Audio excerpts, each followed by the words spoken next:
Ya walaupun ya aku sih percaya ya segala sesuatu yang instan tuh nggak bagus sebenarnya kan. Mulai dari mie instan, kopi instan juga kan juga nggak bagus Oh, sebenarnya kan. oke. Menarik, menarik, menarik. Benar, benar, benar. Yang instan itu belum tentu pas dan belum tentu juga cocok secara seterusnya gitu loh, nggak cuma dalam sementara. Nah, nah mungkin itu dari kripto nih Kak.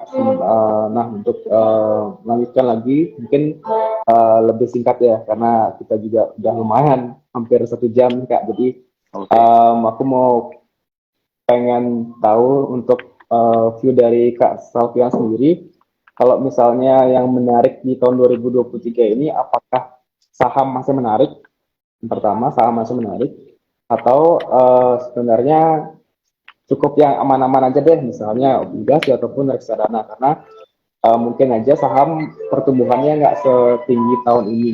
Gitu, kalau menurut Kak Salvian itu gimana? Ya, kalau ditanya aset investasi yang menarik ya, fee-nya di tahun 2023 gitu. Kalau reksadana mungkin kita nggak ngomongin ya, kita ngomongin underlying asetnya aja ya. Reksadana kan ngikutin underlying Hmm. asetnya gitu. Sebenarnya Oh ya. eh, saham menarik, obligasi juga menarik. Alasannya karena saham itu di tahun 2023 yang tadi aku mention, walaupun ada perlambatan ekonomi dan juga normalisasi komunitas, tapi ada persiapan tahun politik yang bisa jadi peluang untuk harga saham itu mengalami kenaikan, terutama untuk sektor consumer. Jadi sektor consumer itu Oke. biasanya secara statistik di H-1 tahun persiapan tahun politik itu dia biasanya revenue-nya paling naiknya paling tinggi. Kalau aku nggak salah analisa ya. Oh, Ya mungkin nanti teman-teman bisa oke, cross oke. check sendiri ya. Jadi dari situ aja sebenarnya kita udah bisa ambil posisi itu untuk sektor consumer sebenarnya untuk tahun 2003 menarik karena persiapan tahun politik dan juga defensive sector. Consumer itu kan defensive sector jadi cukup aman untuk kita investasikan. Ya tapi untuk nama-nama sahamnya mungkin aku nggak akan kasih tahu ya teman-teman coba coba Oke. cari tahu sendiri aja yang mana yang menarik. Nah kalau obligasi tahun 2023 sama juga menarik menurut aku. Menariknya kenapa? Karena kalau teman-teman baru mau investasi obligasi di tahun 2023 nanti, investasi di obligasi itu yang paling cocok dilakukan adalah saat suku bunga itu lagi tinggi. Nah, Oh, tahun justru ini, lebih tinggi ya sosok untuk mm-mm, obligasi ya. tahun ini BI rate itu kan 5,25%. Kita nggak tahu nanti dia akan naikin lagi BI rate apa enggak kan. Mungkin aja dia naikin lagi kalau misalnya rupiahnya tetap lemah atau misalnya inflasi tetap tinggi, tapi kan kita nggak tahu ke depannya.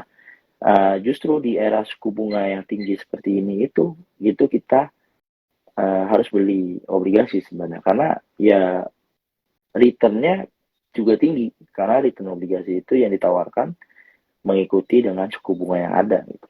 Kayak yang tadi aku bilang kan makanya Oh, kalau suku bunga naik itu yield obligasi juga biasanya ikutan naik. Nah, obligasi yang retail pun yang dikeluarkan oleh pemerintah kayak yang terakhir itu juga tinggi yieldnya 6%an tuh kalau nggak salah itu juga lumayan jadi oh, peluang beli jadi dua-duanya menarik hmm. menurut aku tetap kembali ke preferensi resikonya aja untuk masing-masing teman-teman ini preferensinya tuh lebih cocok di mana. Nah, tapi yang aku highlight juga tadi dari yang Kak Salvian sampaikan itu bahwa apa namanya itu untuk obligasi itu justru menarik karena uh, sejalan ataupun returnnya mengikuti suku bunga gitu Kak ya karena kan kalau suku bunga naik otomatis secara yield ataupun keuntungan dari obligasi itu juga ikut naik gitu Kak ya. Jadi peluang Ya, sebenarnya untuk tahun depan yang kemungkinan suku bunga masih akan naik gitu kak ya. ya masih akan tinggi atau bahkan naik karena Masih akan tinggi ya. kalau obligasi uh, kita nih yang udah punya obligasi misalnya ketika suku bunga naik itu kita dirugikan ya karena harga obligasi kita turun secara harfiahnya kan tapi Oh. Kalau orang yang baru pertama mau beli obligasi, ya dia diuntungkan karena dia beli di saat suku bunga tinggi. Nah, teman-teman kan di sini mungkin banyak yang baru mau investasi obligasi, ya langsung bisa beli itu menurut saya di era suku bunga tinggi timing beli yang bagus gitu. Teman-teman Yang kemarin, tepat ya untuk. teman-teman saya kemarin banyak yang beli obligasi retail negara yang baru dikeluarin tuh yang 6%-an itu tinggi, Oh, tinggi. Dan itu floating rate. Jadi kalau misalnya BI rate-nya naik, suku dia bunga naik, suku bunga ikut naik. returnnya ikutan naik. Oh, oke, oke. Oh, jadi kalau obligasi itu ada yang floating rate gitu kak ya? Ada Ada yang yang floating fixed rate, rate juga ya? ada yang fixed rate betul. Oke, mungkin kok yang viewers teman-teman yang nonton ini mungkin yang bisa aku sampaikan kalau obligasi yang fixed rate itu bunganya tetap. Jadi yield ataupun bunga imbal hasilnya itu tetap. Jadi tidak terpengaruh dengan kenaikan dari suku bunga. Kalau misalnya floating rate itu kenaikan ataupun pergerakan yieldnya itu mengikuti dari pergerakan suku bunga. Kalau nggak salah gitu benar atau gimana kak? Benar ya kak gitu ya? Betul, betul. Oke, oke, oke. Menarik, menarik, menarik. Jadi obligasi termasuk juga nanti itu kan dari sisi underlying-nya kak ya, ataupun aset yang dipilihkan. Termasuk juga nanti kan terpengaruh juga untuk reksadana nih kak. Karena kan banyak teman-teman yang nonton keyword juga investor retail itu familiarnya dengan reksadana gitu. Jadi kan terpengaruh juga ya untuk reksadananya nanti mungkin dari reksadana pendapatan tetap juga termasuk gitu kayak di dalamnya. Betul, betul. Dia mengikuti sama underlying asetnya. Kalau reksadana pendapatan tetap ya tadi kalau baru mau beli reksadana pendapatan tetap bagus dia suku bunga tinggi. Sama kalau di reksadana saham ya sama bagus juga di tahun 2023 karena menurut saya ya kalau misalnya manajer investasi yang udah dipilih ya udah tepat dia pasti bisa ngatur portofolionya dengan baik sih. Oke, benar-benar. Karena kan kalau reksadana itu memang secara profesional gitu ya diatur ya oleh manajer investasi. Jadi kita yang sebagai pemula ataupun awam pun bingung misalnya mau milih investasi apa bisa langsung aja reksadana gitu kayak karena kan memang udah dihandle langsung dengan orang-orang profesional. Jadi kita tinggal fokus ke beli gitu misalnya beli dalam Betul, ditabung setiap bulan gitu misalnya. betul, Untuk yang view dari tadi sudah disampaikan sama Kak Sofia juga obligasi itu menarik juga termasuk juga reksadananya pendapatan tetap gitu misalnya dan juga saham termasuk juga reksadananya saham ataupun bisa membeli langsung sahamnya betul, kode sahamnya ataupun jenis sahamnya gitu. betul. Nah untuk terakhir nih Kak aku pengen tanyain soal tips nih kalau misalnya teman-teman yang baru pengen mulai investasi di 2023 ada nggak tips untuk masing-masing instrumennya mana yang lebih ataupun yang lebih cocok gitu untuk mereka yang ingin memulainya di tahun 2023. Oke. Kalau dari saya ya tipsnya kalau teman-teman baru mau mulai investasi, menurut aku saran yang pertama pakai uang dingin, teman-teman.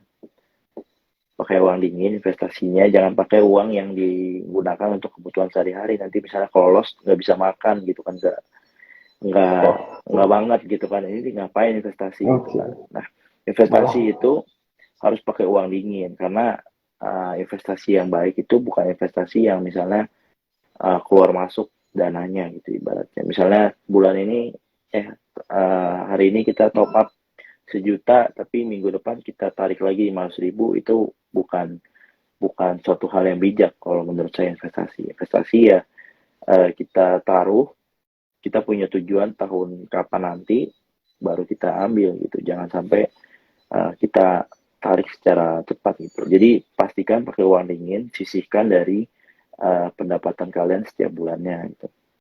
Oh ditanya aset investasinya yang paling pertama saya sarankan untuk dibeli ya pasti reksadana. Reksadana karena dikelola oleh orang yang profesional. Serahkan ke orang yang memang ahli di bidangnya, yang memang melakukan pekerjaannya sehari-hari, yang mengelola portofolio, mengelola uang nasabah-nasabah mereka. nggak ada salahnya teman-teman mulai investasi di reksadana karena untuk membentuk habitnya dulu, habit investasinya. Kalau misalnya udah Oke, terbiasa habit investasi, setiap bulannya sisihkan dana, setiap bulannya tambah investasinya, nanti baru deh mulai coba ke dari investment yang lain seperti saham dan juga obligasi. Itu sih kalau saran aku. oke, oke, oke. Nah, kalau misalnya aku bisa simpulin dari highlight yang tadi Kak Salvian sampaikan itu, emang yang pertama itu mungkin bisa tentuin dulu nih kita cocoknya di instrumen apa gitu Kak ya, sesuai dengan profil risiko. Baru kita sesuaiin kalau misalnya mau investasi gitu pakai uang dingin. Jangan Betul, pakai uang yang memang dipakai untuk kebutuhan sehari-hari, betul, ntar malah boncos gitu ya. Gitu. betul, Sama yang ketiga mungkin cari berdasarkan yang kita tahu, yang kita paham gitu kan. Karena kalau misalnya kita nggak paham, ya udah cari reksadana aja dulu sambil ngebentuk habit ataupun mindset yang benar gitu. Karena betul, kan dari yang aku pelajari juga ya, kalau soal investasi ini memang soal habit, kumpul membangun habit sama mindset yang benar gitu kayak betul, masalah hasil nanti bisa mengikuti apa yang kayak proses yang sudah kita lakukan gitu kayak. betul, betul. Oke, mungkin em, bisa saya cukupkan sekian Kak Sofian untuk malam hari ini live di ataupun pembahasan kita di tahun ataupun di malam hari ini dengan tema investment opportunity in 2023. Terima kasih untuk Kak Sofian sekali lagi waktunya udah meluangkan banyak waktu untuk di live IG kita hari ini. Terima kasih Kak. Sampai jumpa di lain kesempatan. Ya, Terima kasih juga Dit untuk terima kasih. undangannya. Sampai Ya, jumpa. sampai jumpa. Nanti kalau misalnya ada kita bisa undang lagi Kak ya untuk bisa ngobrol-ngobrol lebih lanjut misalnya Boleh terkait banget, dengan investasi dan lainnya. boleh banget. Langsung ke Terima kasih Bali Kak juga boleh Sofian. undangannya. Oke, siap, siap, siap. Boleh banget. Boleh banget. Kalau Thank misalnya main-main you, ke thank sini you. boleh.